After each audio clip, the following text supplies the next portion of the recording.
Okay, good everyone. This is Danokak, founder of Renal.com. So, I think you've been enjoying our series on YouTube where we get to do our sporty bets, bettings daily. So, a walkthrough on how we get to this place. I was supposed to make this video earlier before now, but I had a project I was working on.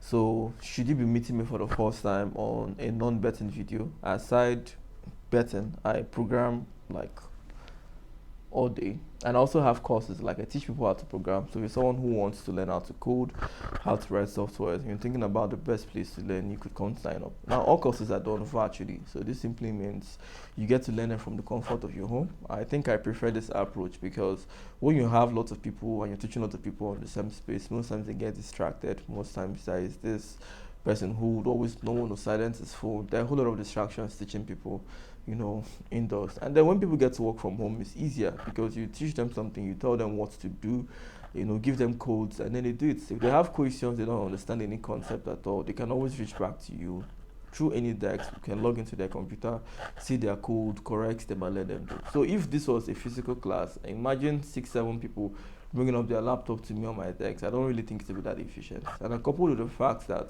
it is something you can learn at your own confidence. So it's not about, hey, what's the time right now? This is 2 o'clock. I have to be in class. And then when you get to miss the lectures, there's no one going back to that lecture.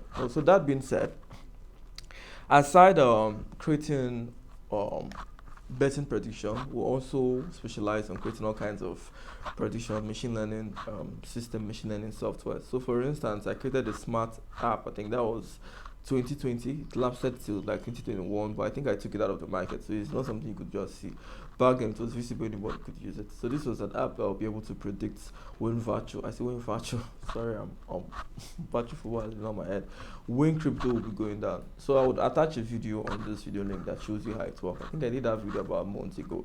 So basically, in case you don't want to go to the video, how it basically works is then when Bitcoin was actually fluctuating so high, we had what we call a spot trade. So whenever BTC goes down, we'll buy. Whenever it comes up, we'll sell.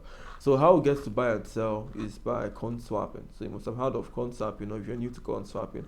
Coin swapping is simply just swapping your coin for some other thing. Like for instance, we have stable coins like USDT. So USDT is like very stable. So imagine right now crypto is at the rate of $35,000. So we could just buy like $8,000 worth of Bitcoin, which is BTC. Whenever BTC goes up, we get to swap it up. Now this is something we've been doing and it's been working effectively. Now doing it in person or sitting down on your computer in person is you already know what it is. This market like fluctuates 24/7. So if you would want to be online yourself, it simply means you have to put in some work, living up your day-to-day activity to make sure you will get to do this thing yourself. Now we created a bot that can do the swapping automatically using APIs from Binance. Now there are lots of things like this you could actually learn on my course, including forex. We have lots of forex strategies.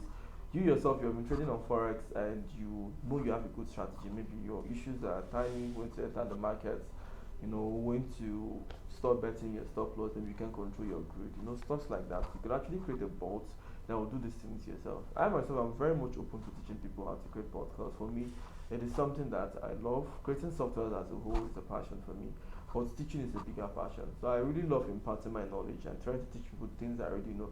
For me, I feel it's more fun because I get to see myself helping out people trying to like figure out something they wouldn't want to figure out, and at the end of the whole day, it gives me this whole lot of following that I know that tomorrow, you know if if we get to call programmers that were able to make great impacts, I will be listed.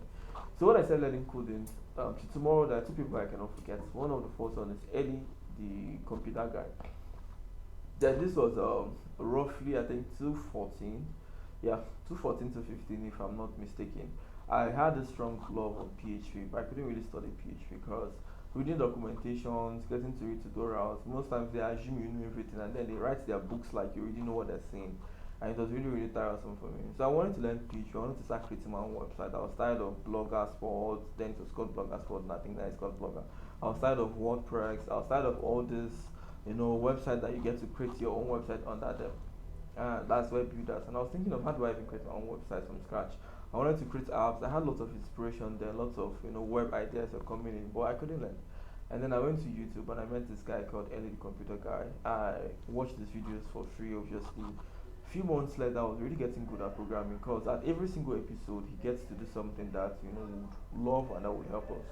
Now, fast forward, I met another guy called the Boston, and I met one other guy. I can't recall his name right now. And today, his history, I've been able to learn PHP so good. At one point in time, I even learned PHP in school, but I didn't even get to make anything out of it. Like in the sense that what the lecturers were teaching was not even that detailed. I already had a previous knowledge on PHP, and I kept on asking myself if I had not watched those YouTube tutorials, if I hadn't learned those things remotely, now I'm in school, how would I have, learned anything? You have over 100 and something students in the department or in a particular class, in a particular sitting, and everybody has questions. The lecturer can't obviously respond to everyone.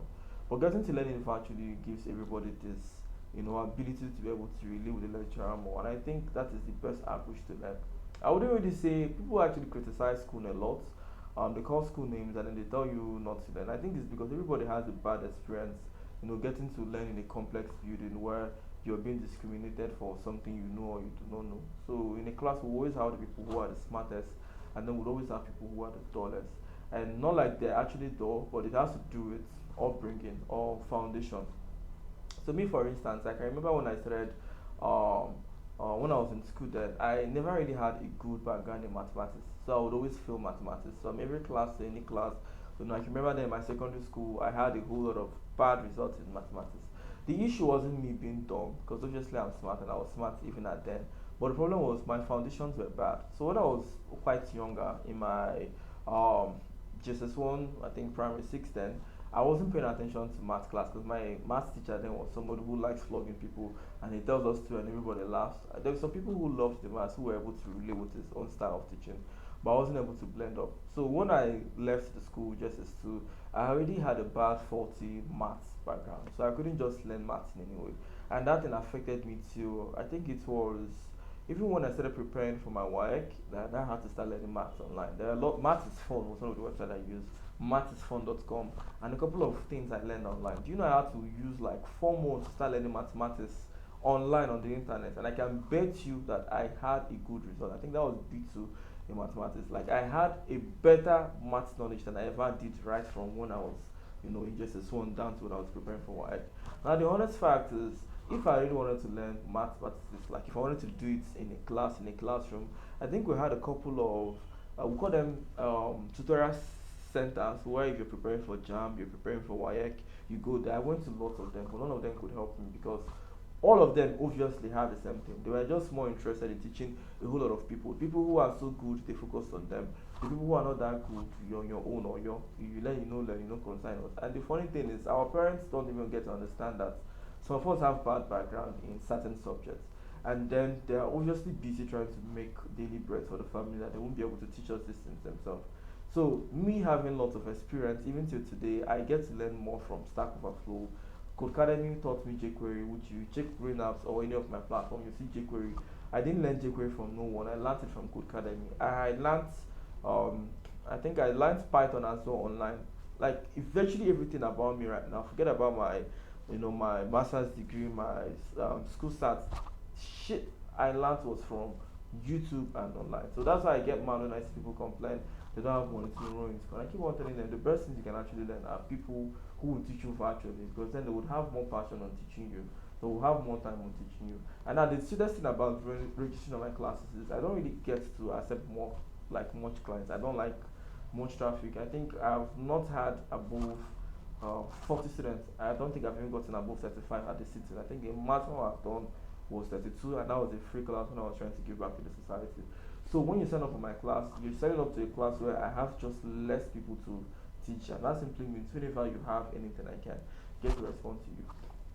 That being said, if you want to learn how to bet, batch football, bet Nigeria, bet